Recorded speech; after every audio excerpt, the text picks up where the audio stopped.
इतिहास गवाह है कि बड़ी बड़ी जमीनी जंगें टैंक्स के दम पर ही लड़ी गई हैं और जिस देश के पास जितने शक्तिशाली टैंक होते हैं वो दुश्मनों पर उतना ही भारी पड़ता है।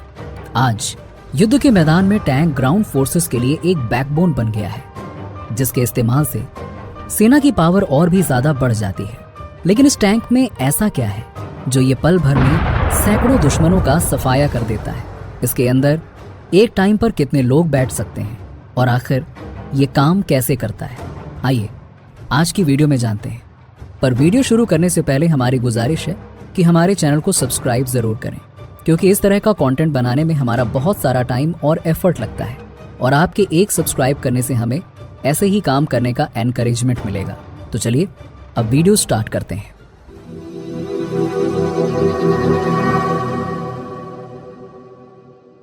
दोस्तों, टैंक्स बेसिकली 3 तरह के होते हैं, जिसमें पहला है M1, जिसे पहली बार 1980 में यूज किया गया था। इसके बाद M1A1 1986 और M1A2 1992 से इस्तेमाल हो रहा है। ये सारे टैंक्स बाहर से काफी सिमिलर नजर आते हैं, लेकिन वक्त के साथ साथ इन्हें अंदर से काफी एडवांस बनाया गया है। आज की वीडियो में हम सिर्फ M1A2 के बारे में जानेंगे कि आखिरकार ये काम कैसे करता है। अगर हम स्पेसिफिकेशंस के बारे में बात करें तो इसकी height 8 feet, length 32 feet and width 12 feet होती है। वहीं वेट को देखें तो वो 68 US टन्स होता है, जो लगभग 35 कार्स के वजन जितना है। और इस वेट के साथ भी ये 42 माइल्स पर आवर की स्पीड पर दौड़ता है।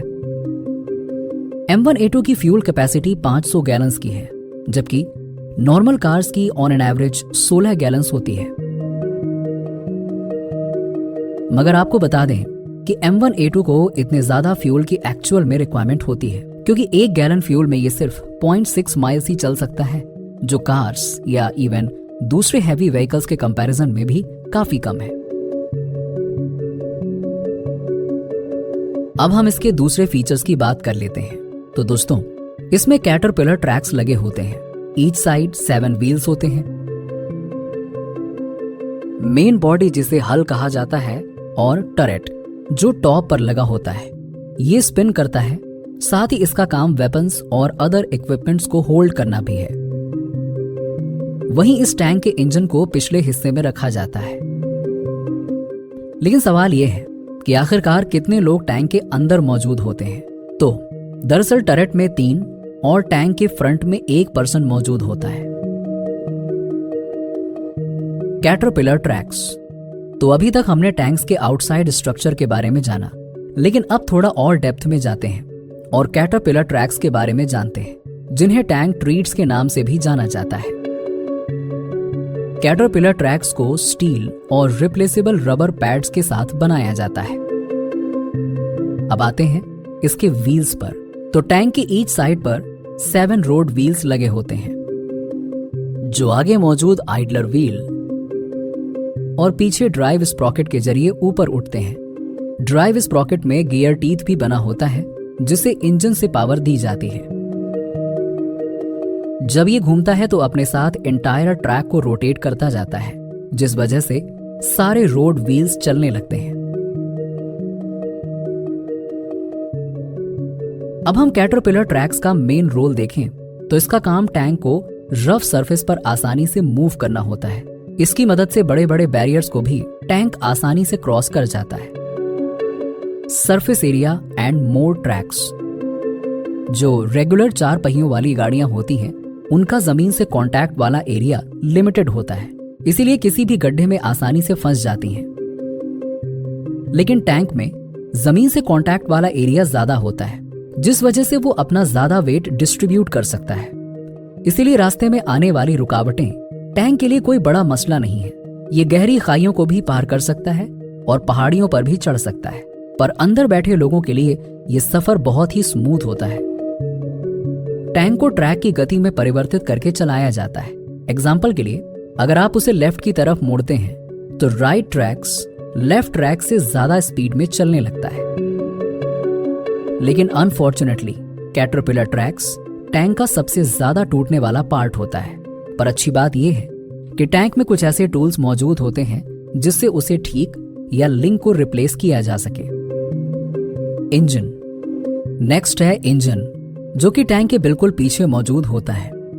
जब कभी भी जरूरत होती है रिपेयर्स के लिए पूरे इंजन को टैंक से बाहर लिफ्ट किया जा सकता है। ये एक AGT 1500 इंजन होता है जो कई अलग अलग तरह के फ्यूल्स पर चल सकता है, लेकिन इसमें ज्यादातर जेट फ्यूल का इस्तेमाल किया जाता है। अब अगर हम कार्स को देखें तो इसमें पिस्टन इंजन लगा होता है जो ऊपर नीचे होते रहते हैं और शाफ्ट को रोटेट करते हैं। लेकिन टैंक में टरबाइन इंजन लगा होता है जो जेट इंजन से काफी सिमिलर होता है, जैसा कि आप एयरप्लेन में देखते हैं। लेकिन टैंक का इंजन साउंड में काफी धीमा होता है और इसे स्पेशली इस तरह से डिजाइन किया जाता है ताकि आसपास दुश्मनों को टैंक की पोजीशन का पता ना चल सके। ये इंजन काफी गर्म होता है, इसीलिए साइड में लगे ये 2 कूलिंग यूनिट्स हीट को रिमूव करने में मदद करते हैं। इसके अलावा इंजन के पीछे एग्जॉस्ट मौजूद होता है, इसीलिए जब इंजन स्टार्ट होता है तो हमेशा उससे दूर रहने की सलाह दी जाती है। Outside features. दोस्तों, टैंक के पीछे एक फोन भी मौजूद होता है ताकि बाहर के फौजी टैंक के अंदर के क्रू से कम्युनिकेट कर सकें। इसके अलावा टैंक के साइड्स पर आर्म्ड प्लेट्स लगी होती हैं जिन्हें साइड स्कर्ट कहा जाता है। ये व्हील्स और कैटरपिलर ट्रैक्स को प्रोटेक्ट करने के लिए लगाया गया होता है। इसे सेक्शन में खोला जा सकता है ताकि रोड व्हील्स को इजीली एक्सेस मिल सके और किसी डैमेज को आसानी से फिक्स किया जा सके। टैंक के फ्रंट पर हेडलाइट्स होती है और नीचे 4 टो हुक्स। पर क्योंकि M1A2 टैंक कई अलग अलग वेरिएंट्स में अवेलेबल है, इसीलिए बाकी के वेरिएंट्स में थोड़े अलग फीचर्स हो सकते हैं। टरेट। इस टॉप पार्ट को टरेट कहा जाता है जो सिर्फ 9 सेकंड्स में ही चारों तरफ घूम जाता है। इसमें आगे की तरफ मेन गन मौजूद होती है जो 120 mm स्मूथ बोर कैनन है। इसका मतलब है कि शेल या एम्यूनेशन 120 मिलीमीटर के होते हैं और बोर या होल जिसे शेल्स गुजरते हैं उसका साइज भी 120 mm होता है। टैंक में इस्तेमाल होने वाले शेल्स बैरल से लगभग 3500 माइल्स पर आवर की स्पीड से निकलते हैं और लगभग 2 मील दूर तक टारगेट को हिट कर सकते हैं। इसके अलावा इस टैंक में एक बहुत ही खास फीचर मौजूद होता है जिसका नाम है ऑटोमेटिक स्टेबलाइजर। ये गन को उस समय भी टारगेट पर सही निशाना लगाने में मदद करता है जब वो ऊबड़ खाबड़ वाले रास्ते पर चल रहा हो। इसकी मदद से ड्राइवर को बार बार टैंक को रोक के निशाना लगाने और फायरिंग करने की जरूरत नहीं पड़ती है। रफ सरफेस पर कभी कभी टैंक स्पिन करके आगे बढ़ने लगता है। ऐसी सिचुएशन में भी ऑटोमेटिक स्टेबलाइजर्स गन को टारगेट पर लगाकर लॉक कर दिया जाता है। Smaller coaxial machine gun. Tank के टॉप पर ऑपरेट करने के लिए कम से कम एक मशीन गन जरूर मौजूद होती है। इसके अलावा साइड्स में स्मोक ग्रेनेड लॉन्चर होते हैं जो टैंक के दोनों तरफ लगाए जाते हैं। इनका काम स्मोक रिलीज करना होता है ताकि युद्ध के दौरान दुश्मनों से छिपा जा सके। अब टैंक साइज में काफी छोटा होता है, इसीलिए अंदर इक्विपमेंट्स के लिए ज्यादा स्पेस नहीं मिलता।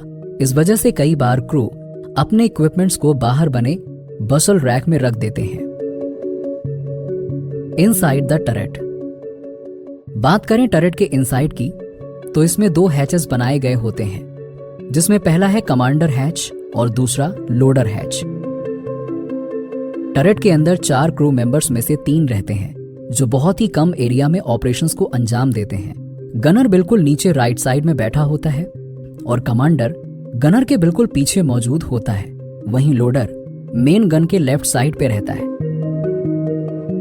जब टैंक का टरेट रोटेट होता है तो उसके साथ साथ अंदर मौजूद तीनों क्रू मेंबर्स भी रोटेट होते हैं, क्योंकि टरेट के नीचे एक बास्केट जैसा बना होता है जिसे टरेट बास्केट कहा जाता है और इसी में तीनों क्रू मौजूद होते हैं। अब चूंकि ये बास्केट टरेट से कनेक्ट होता है तो जब ऊपर का पार्ट रोटेट होता है तो अंदर मौजूद हर एक चीज उसी दिशा में घूम जाती है। टरेट और हल के बीच की सील इतनी अच्छी होती है कि ये अंदर मौजूद क्रू को केमिकल एंड न्यूक्लियर युद्ध में भी प्रोटेक्ट करने का काम करती है। बात करें कमांडर की तो विविंग पोर्ट के जरिए वो टैंक के 360 डिग्री का व्यू ले सकते हैं। एम्यूनेशन। मेन गन के शेल टरट के पीछे एक बड़े कंपार्टमेंट में स्टोर किए जाते हैं। लोडर कंपार्टमेंट के डोर को ओपन करके वहां से शेल को इजीली निकाल सकता है और हमले के लिए उसे मेन गन में लोड कर सकता है। अब चूंकि ये सिर्फ एक हाथ की दूरी पर मौजूद होता है, इसीलिए युद्ध के दौरान इसे तेजी से निकाल के लोड किया जा सकता है। इस कंपार्टमेंट को इस तरह से डिजाइन किया जाता है कि अगर उसमें रखे शेल में आग लग गई तो कंपार्टमेंट के ऊपर का पैनल ब्लास्ट कर जाए। असल में ऊपर का पैनल बाकी के साइड से कमजोर बना होता है ताकि ब्लास्ट ऊपर की तरफ जाए, ना कि टरट में जहां क्रू मौजूद होते हैं। ड्राइवर टैंक का ड्राइवर सबसे फ्रंट में होता है। यहाँ एक हैच होता है जिसका इस्तेमाल अंदर जाने के लिए किया जाता है। यहाँ पर भी टरट के जैसे ही बहुत ज्यादा स्पेस नहीं होता, इसीलिए ड्राइवर को सीट पर लेटना होता है। यहाँ पर कंट्रोल्स होते हैं और इस जगह नीचे की तरफ 2 ब्रेक पैडल्स अटैच्ड होते हैं। इस टैंक में गैस पैडल नहीं होता है। एक्सेलरेशन और स्टीयरिंग के लिए सिर्फ 2 हैंडल बार्स दिए गए होते हैं। इसके अलावा ड्राइवर के पास पेरिस्कोप भी होते हैं जो उन्हें 120 डिग्री फील्ड का व्यू प्रोवाइड करते हैं। अब वैसे तो यूजुअली ड्राइवर फ्रंट के हैच से टैंक में एंटर करते हैं, लेकिन जरूरत पड़ने पर टरट में भी चढ़ सकते हैं। उसके बाद एक छोटे से दरवाजे के जरिए बास्केट और फिर सीट तक पहुंच सकते हैं। तो दोस्तों, ये थी टैंक, उसके फंक्शंस और फीचर्स के बारे में डिटेल